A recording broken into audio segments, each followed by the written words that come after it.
Started to Yaganti. Balaam caves నుంచి యాగంటికి బయలుదేరుతున్నాను.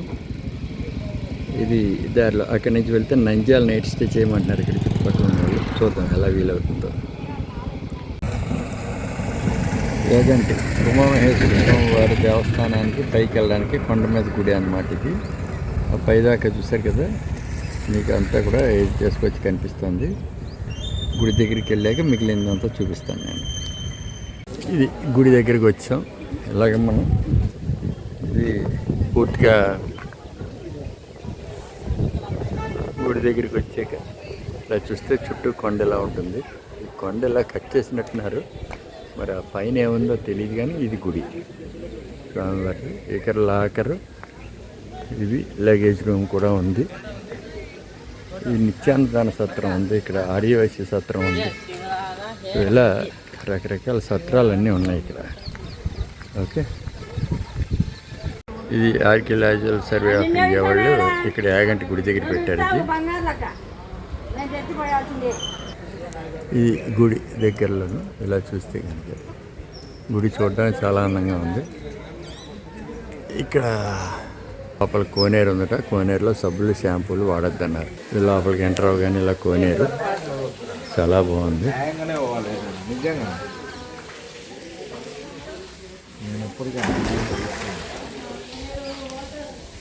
ఇక్కడ ఎవడో చూసారో దూకేది. ఇక్కడ స్నానానికి వచ్చారు. అక్కడ దాంట్లోంచి ఎప్పుడు అలా నీళ్ళు వస్తూనే ఉంటాయి. అక్కడ ఆ నంది దీంట్లోంచి. ఇక్కడ పాత టైప్, చాలా పాత గుడి ఇది. చూసారా, ఈ గుళ్ళు అన్నింటిలో కూడా ఇలాగ చుట్టూ మీకు ఇలా ఉండడానికి దాన్ని ఏంటంటారంటే ఇది కడతారన్నమాట. జనాలు ఎవరన్నా వచ్చినా ఏదైనా చేసినా అక్కడ ఉండి పూజలు చేసుకోవడానికి, పునస్కారాలు చేసుకోవడానికి అన్నిటికీ కూడా ఇలా కడతారు. చూడండి కనిపిస్తున్నానా. ఇది మన బెంగళూరు విశాఖపట్నం తోవలో పుట్టపర్తి దాటాక నెక్స్ట్ మీకు బెలం కేవ్స్, అదే బెలూమ్ కేవ్స్ అయిన తర్వాత ఈ యాగంటి గుడి అన్నమాట. ఇక్కడ మీకు ఇలా చూపిస్తున్నాను. చూడండి ఇది ఎంత బాగుంది. ఈ నీళ్ళు కూడా చాలా స్వచ్ఛంగా ఉన్నాయి ఇందులో. కొన్నిట్లో దిగడానికి మెట్లు కూడా ఏంటంటే పూర్తిగా పాచిపెట్టలేవు, హాయిగా ధారాళంగా దిగచ్చు.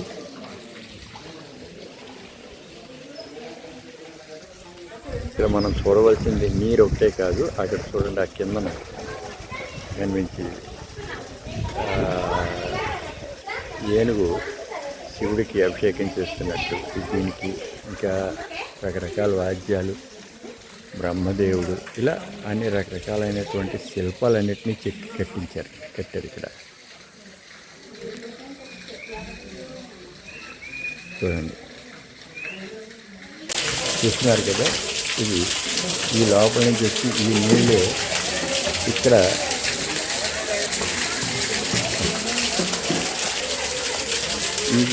దీంట్లోకి వచ్చి నీరు ఆ లోపల నుంచి అలాగే దాని లోపల పడి అక్కడి నుంచి ఈ నంది నోట్లోంచి పడుతున్నాయి బయటికి.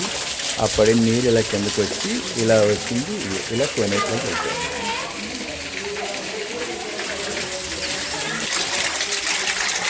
ఈ నీరు ఏదైతే ఉందో ఈ నీరు ఇలా వచ్చి కోనేటిలో పడి ఈ కోనేటిలోంచి బయటికి చూసారు. అక్కడ కన్నాలు కనిపిస్తున్నాయి, ఎదుర్కొన్నాను మెట్ల కిందన. ఆ కన్నాల ద్వారా బయటికి వెళ్ళి అక్కడ బయట కొన్ని వందల ఎకరాలని ఇది తడుపుతూ ఉంటుంది. ఎప్పుడు నిత్యం వస్తాయి నీళ్ళు ఇందులో. అదనమాట ఇది. అప్పట్లో చూసారా ఈ పల్లకి అది మోస్తున్నది, దేవుళ్ళ పల్లకీలు. ఇదంతా ఈశ్వరుణ్ణి ఇది చేస్తున్నట్టు. అక్కడ కిందన ఏదో దండం పెడుతున్నది. ఇవి చాలా బాగున్నాయి. ఈ కోనేటి మధ్యలో ఒక నంది మండపం పెట్టి, నంది మండపం లాంటి తోటి పెట్టారు. ఇది నంది మండపం అనిపించింది కదా. ఇది స్వామివారి గుడిలోకి వెళ్ళి తోవ. ఇది గుడి.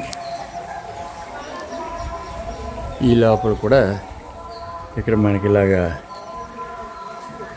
చిన్న దీనికిలా కట్టి పెట్టారు తోరణం. ఈ గుడిని చూస్తే కొంతవరకు తిరుపతి కొండ గుర్తుకొస్తుంది. చూసారా ఇవన్నీ కట్ అయిన దీంతో రాళ్ళేవి పడిపోకుండా అక్కడ మళ్ళీ రిటైనింగ్ వాల్స్ ఒకటి కట్టారు కొన్ని. చుట్టూ కొండ. ఇది స్వామివారి దీంట్లోకి ఇలా వెళ్ళడానికి మొట్టమొదటి ఉండే గోపురం.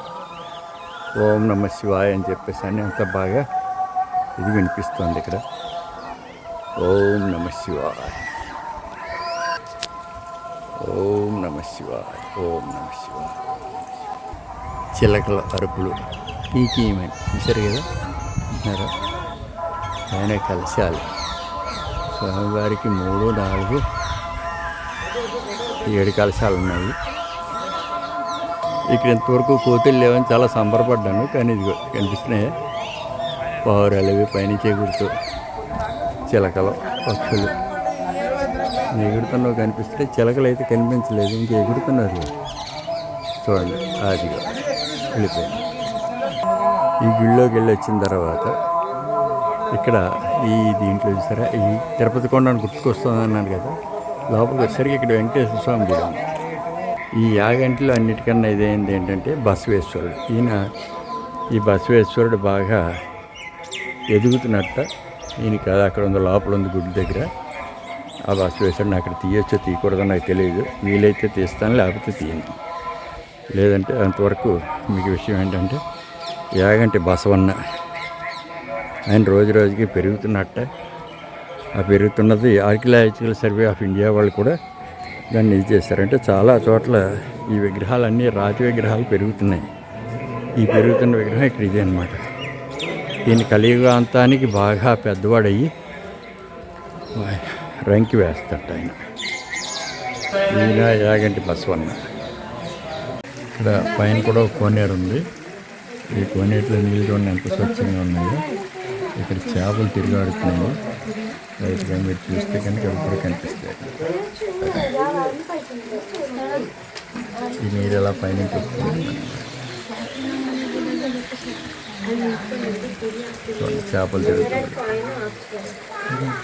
ఇది యాగంటి బసవన్న తాలూకు చరిత్ర. తర్వాత దాని తాలూకు ఇది మహిమ.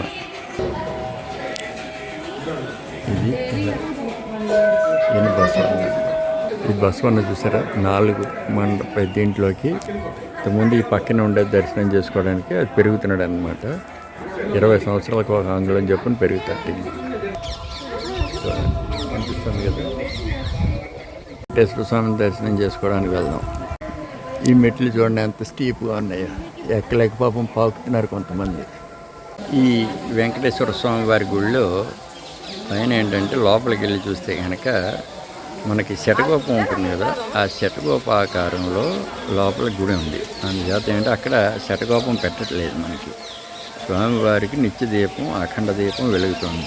అందులోనే అగస్త్యముని ఆ లోపల ఏంటంటే గుహలా ఉంది. ఆ గుహలో ఉన్న చోట స్వామివారిని పెట్టారు. స్వామివారి ఎదుర్కొన్న అఖండ దీపం ఉంది. స్వామివారికి కుడి చేతి పక్కన అగస్త్యముని తపస్సు చేసిన ప్లేస్లో అదే పైన అక్కడ న్యాచురల్గా లక్ష్మీ నరసింహస్వామి ఆ రూపంలో అలాగా పెరుగుతుంది. అది ఆ లక్ష్మీ నరసింహస్వామి కలియుగాంతానికి చొప్పగట్ట తెచ్చి ఇందాక చూపించినటువంటి మన యాగంటి బసవన్నకి అందిస్తే అప్పుడు ఆయన లేచి రంకి వేస్తాట. ఆయన వేసిన రంకి కాశీపట్నం దాకా వినిపిస్తుందని చెప్పేసి అని వీరబ్రహ్మేంద్ర స్వామి వారు కూడా చెప్పింది మనకి తెలుసున్న విషయం. ఆ యాగంటి క్షేత్రంలో శ్రీ ప్రసన్న వెంకటేశ్వర స్వామి, అలాగే ఆ గుడి లోపల ఇంకొక పక్క నుంచి గుహ ఉందన్నమాట. ఆ గుహ ద్వారా దేవతలు లోపలికి ఇక్కడికి వస్తారుట. ఈ గుహ మిగిలిన క్షేత్రాలు ఏవైతే ఉన్నాయో ఈ ఏరియాలో ఆ క్షేత్రాలన్నిటికీ వెళ్తుంది. అందుచేత ఏంటంటే స్వామివారు వచ్చి రాత్రిపూట ఇక్కడ మనకి ఇది స్వామివారికి ఈ దేవతలు వచ్చి పూజ చేసి వెళ్తారు. అది ఈ వెంకటేశ్వర స్వామి, యాగంటి వెంకటేశ్వర స్వామి యొక్క ప్రాశస్త్యం. యాగంటి గుహలో ఇక్కడికి వచ్చిన తర్వాత ఈ గుహలో చూసారా స్వామివారిది ఇది ఇక్కడ వీరబ్రహ్మేంద్ర స్వామిది ఫోటో పెట్టి ఇక్కడ దీంట్లో దీపం అవి పెట్టారు. ఇలా వస్తే ఈ లోపలికి వెళ్ళినప్పుడు ఇక్కడ ఈ లోపల ఏంటంటే స్వామివారిని, ఈశ్వరుణ్ణి, అచ్చేమ తల్లిని అందరినీ ఇక్కడ వేసి పెట్టి ఇక్కడ కూడా చేస్తున్నారు. చూసారా, ఇవన్నీ కూడా ఈ గుహలన్నీ కూడా ఇలా దీని కింద వచ్చి ఇక్కడ మండపం కట్టారు పూర్వకాలంలో. గుడి మూసేసి టైం అయిపోయింది. ఇలా కిందకి వెళ్ళిపోవడం మనం ఇంక ఇక్కడ అక్కడ అంత బాగా తిరుగుతున్నాయి పైన. ఆ పైన వెళ్ళిపోయారు, పక్కకు వస్తాయేమో మళ్ళీ చూద్దాం. ఈ చుట్టూ కొండలు చూసారా, ఈ రాళ్ళన్నీ కూడా బాగా ఈ వాతావరణానికి ఇదైంది. ఇక్కడ ఎందుకోసం అంటారు, ఇది 4500 సంవత్సరాలకు ముందు ఉందట ఈ గుడి, యాగంటి గుడి. సో ఇది పైనుంచి చూస్తే కనుక యాగంటి ఇలా కనిపిస్తుంది. ఇక్కడ అది మద్దిలేశ్వర స్వామి గుడిట, సెపరేట్గా వెళ్ళడానికి. అది కూడా వీలైతే చూసి వెళ్దాం మనం. ఇది చూడండి, ఎప్పుడో కట్టింది. ఇది పైన మేరుగులాగా పైన తీసుకొచ్చి చిన్న మండపం ఒకటి కట్టారు, లాస్ట్లో బయటకు వచ్చింది. ఇది ఫైనల్గా కింద నుంచి చూస్తే కనుక యాగంటి ఇలా ఉంది. ఇది స్వామివారి గుడి మీకు చూపించాను ఇందాక. ఇది ప్రాంగణం కింద నుంచి చూస్తే. ఇక్కడితోటి ఈ వీడియో ముగిస్తున్నాను నేను. స్వస్తి, అందరికీ నమస్కారం. జై భారత్.